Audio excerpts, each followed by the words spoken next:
Hey folks, welcome to the Do-It-Yourself Dad channel. Today I'm going to show you how I installed air conditioning in my garage for just a little bit over $50, which is a really good deal. Now where we live in the desert, and we wouldn't be able to be in our garage for half the year if we didn't have ways to keep it cool and keep it insulated. So today I'm going to show you how we did the air conditioning. At the end I'm going to show you an even cheaper option if air conditioning isn't an option for you. And I'm also going to have a link down below to a video where I show you how to insulate and a lot of the other things you can do to your garage on the cheap on your own to keep it comfortable. Now, when you're going to be installing air conditioning in a garage or a shed or something like that, you really have two primary options. It would be this or a mini split. Now, don't confuse this system for a swamp cooler or a fan. This is a true air conditioner. It has the controls up at the top, and this one also has a remote. Now, I really like having the remote because I do a lot of filming in the garage for this channel, and I can turn my unit on, and you can hear it spool up right there. But you can also hear it's pretty loud. And when I need to start filming, I can grab the remote out of my pocket, turn the unit off, I can get a shot done, and then when I'm setting up the next shot, I can turn it back on. So I really like the remote, but this might not be necessary for what you're doing. Now, as you can see in my setup, I actually have it set up on a shelf, and I did build that shelf especially for this unit, and I really did it for a couple reasons, but you don't have to do it that way if you don't want to. But I'll show you why I did it that way. I didn't want to lose the floor space. This thing would normally be sitting there on the floor, and I like putting my trash can underneath that. So I got it up off the ground, and I also wanted the thing blowing at me more, chest head height, because I'm usually standing right over here at my workbench, so I can have it blowing right at me and not more at my knees. The other reason though is if you come around behind it, all air conditioners need a couple of things. They need a vent, because by nature air conditioners need to vent off hot air, and they also need to get rid of their water. Now, how I ran this vent line, and this is going to vary depending upon what kind of installation and what kind of structure you're in.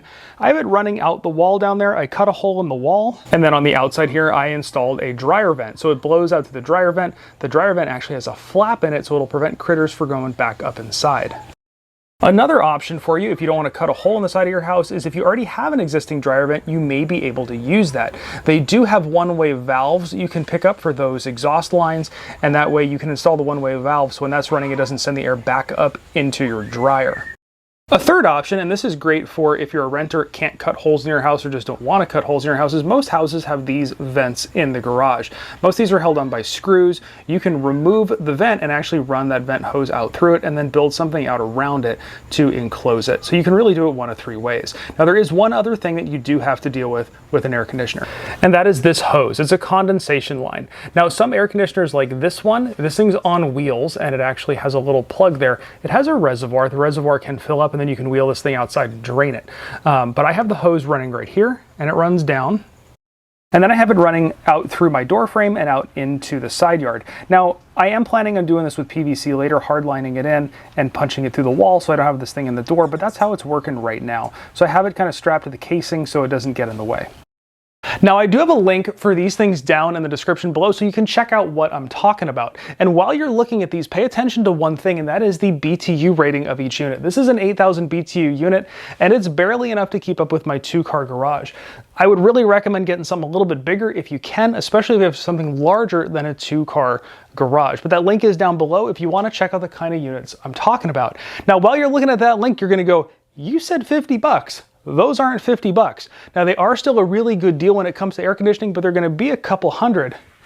I picked this one up for 50 bucks on Craigslist. I actually picked out up another one on Craigslist that's sitting at my work right now, and I've been using that one at work. You can find these things on Craigslist, Facebook Marketplace, relatively cheap. The problem is, when you need them, they're not cheap. That's when everybody wants them. So if you're doing something like this, think about it in the wintertime. It's when you can pick these things up really cheap. But speaking of wintertime, these can also heat if you get the right kind of unit. And by that I mean units that have a heat pump. Now a heat pump basically runs this whole unit in reverse. So essentially, the air that would be going out your exhaust, which is hot, is coming out here, and the cold air is going that way. It more or less runs the whole thing in reverse, which is a nice feature.